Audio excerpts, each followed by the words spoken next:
नमस्कार दोस्तों, मैं राजकुमार मौर्य। उत्तर प्रदेश में पंचायत चुनाव के लिए सभी दावेदार मैदान में उतर चुके हैं। सभी दावेदार अपने अपने लिए माहौल बना रहे हैं। हालांकि दावेदारों के लिए असली खुशखबरी उस दिन आएगी जब सीटों का निर्धारण हो जाएगा। अभी कहीं पर सीटों का निर्धारण नहीं हुआ है। सामान्य वाली सीट आएगी, ओबीसी वाली, एससी वाली, एसटी वाली, महिला वाली। तो ये चीज आपको जानना जरूरी है। और इसके साथ ही साथ जो नए नए नियम आ रहे हैं, नए नए प्रावधान आ रहे हैं, इसको जानना जरूरी है। जैसे कि आप सब जानते हैं कि अब की बार एसआईआर आ गया। भैया, एसआईआर आने से अब की बार बहुत सारे लोगों के राजनीतिक दरवाजे बंद हो गए हैं। क्योंकि जैसे मान लीजिए थोड़ी देर के लिए कुछ लोगों का घर गांव में भी होता है, शहर में भी होता है। गांव में भी वोटर होते हैं, शहर में भी वोटर होते हैं। तो उन लोगों का नाम अब की बार या तो गांव में नहीं है या तो शहर में नहीं है। क्यों नहीं है? इसलिए नहीं है कि भैया नगर पालिका, नगर पंचायत का चुनाव आता है तो नगर पालिका में भी वोट दे देते हैं, और प्रधानिक चुनाव आता है तो गांव में चौधराना करने पहुंच जाते हैं। तो अब की बार या तो प्रधानी में ही कर पाओगे भैया, या तो नगर पंचायत, नगर पालिका में ही कर पाओगे। ये नियम बहुत अच्छा लगा। लोगों का नाम काटा गया, हमें खुशखबरी है। हमारे लिए खुशी इस बात की है कि कम से कम ऐसे व्यक्ति एक जगह चौधराहट कर पाए। बार बार प्रधानी के चुनाव में कूद पड़ते हैं, हस्तक्षेप करते हैं। जब अब वोटे नहीं रहेगा तो कहां से प्रधानिक चुनाव में हस्तक्षेप करेंगे। अब क्या आया है, लोग कह रहे हैं अब की बार दुई लड़कियां जिसके पास है वो चुनाव नहीं लड़ पाएगा। सरकार अगर ये नियम ला रही है तो उसमें कितनी सच्चाई है वो भी हम आपको बताने जा रहे हैं। और सरकार से मेरी अपील है मेरे भाई, केवल प्रधानी के चुनाव वाला 2 बच्चों वाला नियम मत लागू करो, सब चुनाव के लिए लागू करो। प्रधान के लिए भी लागू करो, बीडीसी के लिए भी लागू करो, जिला पंचायत सदस्य, जिला पंचायत अध्यक्ष, ब्लॉक प्रमुख, लोकसभा, विधानसभा, प्रधानमंत्री, मुख्यमंत्री, राष्ट्रपति, सबके लिए नियम लागू होना चाहिए। जिसके पास 2 से ज्यादा बच्चे हैं वे चुनाव नहीं लड़ पाएंगे। लागू करो तो सबके लिए करो, नहीं तो किसी के लिए नहीं करो। तो मैं आप सभी साथियों को दिखाना चाहता हूं, आप यहां पर देख लीजिए। उत्तर प्रदेश का पंचायत चुनाव बताया जा रहा है अप्रैल में होगा। अप्रैल में होने की संभावना है। नियम के मुताबिक 24-25 मई को प्रधानों का कार्यकाल समाप्त हो जाएगा। प्रधानों का कार्यकाल समाप्त हो जाएगा 24-25 मई को। अगर अप्रैल में चुनाव होना होगा तो यही प्रधान रहेंगे, यही जनवरी फरवरी में इनका बस्ता बुस्ती सब जमा हो जाएगा।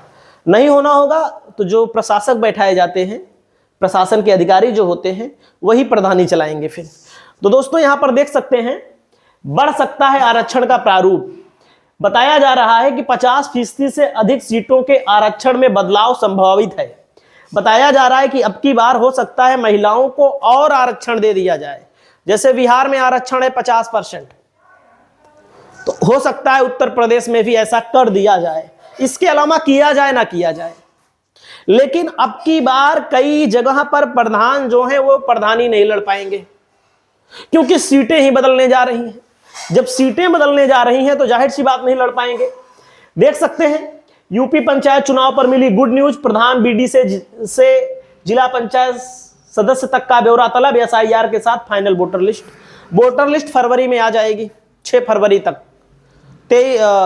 वोटर लिस्ट आ जाएगी, उस पर पूरा अंतिम मोहर लग जाएगी, और दिसंबर में 23 दिसंबर को आएगी। तो इस पर आप ध्यान दीजिएगा। देख सकते हैं यूपी पंचायत चुनाव की गाड़ी आखिर कहां रुकी। तैयारियां ठप होने के पीछे कहीं ये तो कारण नहीं। एक बात मैं बता दूं, आरक्षण का जब तक पिछड़ा वर्ग आयोग नहीं बनेगा, सुप्रीम कोर्ट के आदेश का पालन करना होगा सरकार को, चुनाव आयोग को।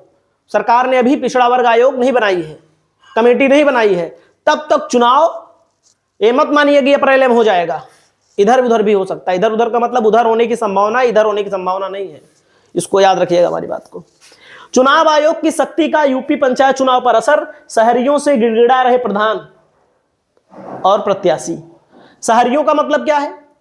कुछ लोग ऐसे होते हैं भाई जिनका नाम शहर में भी है। कोई गाजियाबाद में रहता है, कोई लुधियाना में रहता है, कोई लखनऊ में रहता है, कोई दिल्ली में रहता है। चुनाव के समय उनको बुलाया जाता है खर्चा पानी देकर के, भैया यहीं वोट अपना करवाइएगा, वहां मत करवाइएगा। बहुत सारे लोगों के गांव अपने शहर से 10 किलोमीटर है, जिला मुख्यालय में भी घर है। प्रधानों को प्रधानी में भी वोट देते हैं, जिला पंचायत में भी वोट देते हैं, बीडीसी में भी वोट देते हैं, उधर नगर पालिका नगर पंचायत का चुनाव होता है वहां भी वोट देते हैं। तो दोस्तों गिड़गिड़ा रहे प्रधान भैया, वोट जो है गांव में रहने दीजिए, क्योंकि गांव में रहेगा तो वोट प्रधान को मिलेगा, नहीं रहेगा तो नहीं मिलेगा। बहुत सारे लोग ऐसे भी है नगर पालिका में भी कह रहे हैं जब शहर की सुविधा का लाभ ले रहे हो, शहर की बिजली, शहर का रोड, शहर की नाली, खड़ंजा, फलाना धमाका, भाई शहर में ज्यादा सुविधा होती है तो शहर में नाम डलवाओ। लेकिन जिसके पास जमीन उमीन है ना, वो गांव में नाम डलवा रहे हैं। जब गांव में नाम डलवा रहे हैं तो शहर वालों को दिक्कत, शहर में नाम डलवा रहे हैं तो गांव वालों को दिक्कत। तो दोस्तों यहां पर देख सकते हैं आप, ग्राम प्रधानी का चुनाव में 2 बच्चों वाला नियम के बारे में पूछ रहे हैं। इसका जवाब राज्य के अनुसार नियम बदलता है। जैसे भैया इस नियम को लागू किया गया है बिहार में, 2 बच्चों से अधिक अगर आपके पास बच्चे पैदा हुए हैं, लेकिन उसमें कंडीशन है कि 2006 के बाद अगर पैदा हुए हो, बात समझ रहे हैं।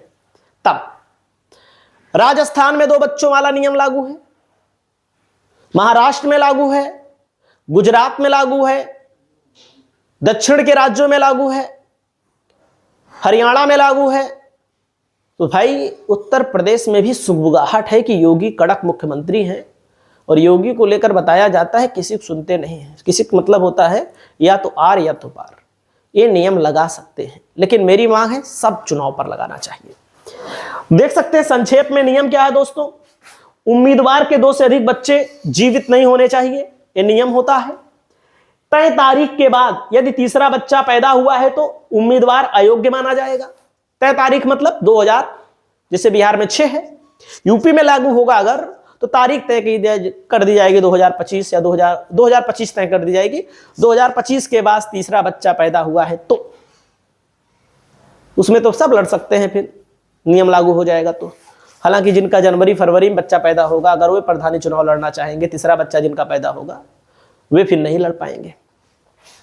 तो दोस्तों अगर मान लीजिए कहते हैं भैया उसके बाद तीसरा बच्चा कैसे, जैसे एक लड़का हमारे पास है मान लीजिए, या किसी के पास एक लड़का है, उसके बाद किसी के यहाँ जुड़वा बच्चा पैदा हो जाता है, तो उसके लिए छूट है, वो चुनाव लड़ सकते हैं। इसको हमारी बात को समझिएगा।